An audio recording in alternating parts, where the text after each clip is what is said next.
कैसे आप लोग? उम्मीद करता हूँ आप लोग अच्छे से होंगे और बहुत ही मज़े में होंगे। तो भाई साहब, इस वक्त बहुत ही दुखद खबर आ रही है बेंगलोर से। जो कि आपको पता ही था, कल जब आरसीबी ने आईपीएल ट्रॉफी जीती तो उन्होंने फिर ऐलान किया कि कल हम बेंगलोर में विनिंग परेड करेंगे। तो भाई साहब, विनिंग परेड करते करते जब स्टेडियम में प्लेयर्स आए और ट्रॉफी स्टेडियम में बेंगलोर चिन्ना स्वामी स्टेडियम में लाई गई, तो भाई साहब वहाँ स्टेडियम के बाहर इतनी भीड़ थी कि भाई साहब 11 लोगों की मौत और 50 लोग जख्मी हो गए हैं। तो दिस वाज डिज़ास्टर। और भाई साहब, ये बहुत ही बुरा हुआ। और ये एक बहुत ही शर्मनाक वाक़ा हुआ है, क्योंकि यार जो वहाँ की पुलिस थी बेंगलोर की, चिन्ना स्वामी की, तो भाई साहब उन्होंने इसको अच्छे से मैनेज नहीं किया है, जिसकी वजह से ये सारी चीज़ें हो गई है। तो भाई साहब बहुत लोगों की मौतें हो गई है, 11 लोग। दिस इज़ यार, यार ऐसे भी कोई मरता है यार भीड़ में? जब इंडिया ने पिछले साल T20 वर्ल्ड कप जीता तो फिर विनिंग परेड किया गया था, लेकिन उस टाइम कोई भी किसी की भी इंजर्ड होने की खबर नहीं मिली। लेकिन आज इंजरी नहीं, आज 11 लोगों की मौत हो चुकी है भाई साहब।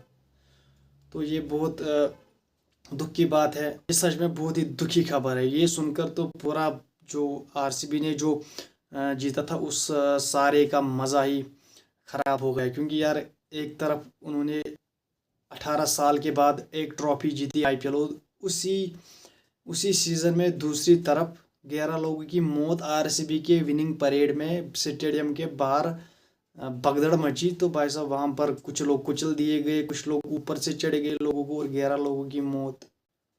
और भाई साहब this is bullshit from the police. जो वहां पर ड्यूटी थी उन्होंने क्राउड को अच्छी तरीके से मैनेज नहीं किया, तो जिसकी वजह से ये सब कुछ हो चुका है। तो इसकी वजह से आरसीबी को एक बहुत बड़ा धक्का लग चुका है, क्योंकि यार 18 साल के बाद उन्होंने जीता था, अब खुशी का माहौल था, लेकिन भाई साहब उस खुशी को नज़र लग गई। भाई साहब खुशी को नज़र लग गई, और मुझे अफसोस है उन लोगों का भी जो वहाँ पर बेचारे मारे गए। तो ये एक हार्ट ब्रेक हुआ है। ये होनी नहीं चाहिए, क्योंकि यार जो वहाँ पर हुआ है वो पुलिस की गलती की वजह से हुआ है। अगर वहाँ पर पुलिस रहती ऑन स्पॉट तो ये सब नहीं होता। तो क्या कर सकते हैं, ये होना ही था तो ये हो गया है।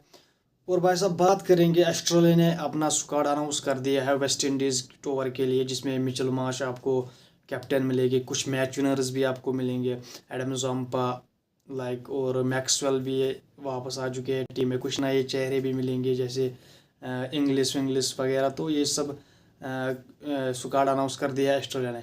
दूसरी तरफ भाई साहब न्यूजीलैंड क्रिकेट से खबर आ रही है, जो उनका कोच था गैरी स्टिड, शायद हाँ, गैरी स्टिड, उसने कहा है इस महीने के आखिर तक मैं अपने रोल को छोड़ दूंगा। ये एक अच्छी बात है, टीम को नए मैनेजमेंट के हाथों दिया जाए और नए लीडर की लीडरशिप में इसको आगे लिए जाए। और ये मेरे लिए बहुत ही सही फैसला है इस वक्त मेरी फैमिली के लिए। और ये वही कोच है भाई साहब जिसने न्यूजीलैंड को 2018 से अभी तक कोचिंग की है, जिसमें न्यूजीलैंड ने 2019 ओडीआई वर्ल्ड कप का फाइनल भी खेला।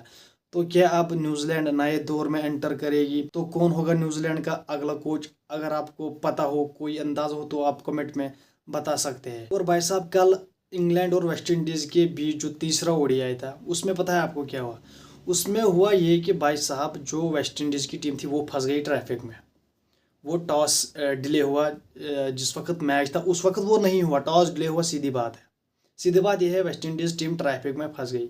लेकिन इंग्लैंड के कलाकारों ने पता है आपको क्या किया? बटलर हो, क्या कहते हैं इसको, हैरी ब्रूक हो, जो रूट हो, भाई साहब उन्होंने साइकिलें पकड़ी मार्केट में, मेन मार्केट में। भाई साहब उन्होंने साइकिलें चला चला के वो पहुंचे ग्राउंड में, और भाई साहब वेस्ट इंडीज़ टीम से आगे वो पहुंच गए ग्राउंड में। और भाई साहब वो वेट करते रहे वेस्ट इंडीज़ टीम कब आएगी, कब वो ट्रैफिक से छूटेगी, और भाई साहब हम क्या कहते हैं टास्क करेंगे, और कौन जीतेगा, क्या होगा टॉस। तो ये सब सीन आगे रहेगा। लेकिन भाई साहब वेस्ट इंडीज़ टीम पहुंची ही नहीं, आधा घंटा लेट हो गई वेस्ट इंडीज़ की टीम, क्योंकि यार ट्रैफिक में फंस गई थी वेस्ट इंडीज़ की टीम। अब बंदा करे करे क्या? उनको भी साइकिलें लेनी थी और आना था यार, साइकिलें लिए और चलो। अगर यहाँ पर साइकिलें इंडिया की टीम ले ले तो भाई साहब उनके पीछे तो बहुत लोग चले जाएंगे। ये आज एक परेड में इतना सा खून खराबा हुआ है, 11 लोगों की मौत है, तो फिर आप बोलो क्या होता? वहाँ पर उनको कोई पूछता भी नहीं यार भाई साहब, इंग्लैंड में सच में यार, वहाँ पर कोई किसी को कोई पड़ी नहीं है कि ये कौन क्रिकेटर है क्या है, just like a normal people, common people bro. वहाँ पर कोई फर्क नहीं पड़ता किसी को, क्योंकि यार साइकिल लेके इंग्लैंड की टीम भाई साहब चली गई ग्राउंड में।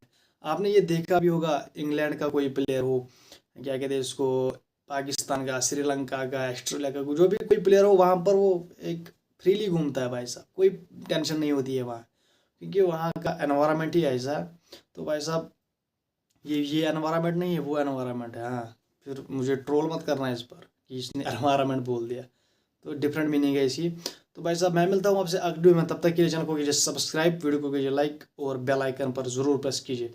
और भाई साहब बहुत दुख हुआ है ये सुनकर के 11 लोगों की मौत और 50 जख्मी हुए हैं, तो ये बहुत ही दुखद खबर है। This is heartbreak for India. तो एक परेड में 11 लोगों की मौत, वो भी बाहर पगदड़ में। यार इतने लोग थे, मेरे हिसाब से 2 3 4 4 लाख लोग हो गए भाई साहब, जिस तरह की ये वाक़ा हुआ है।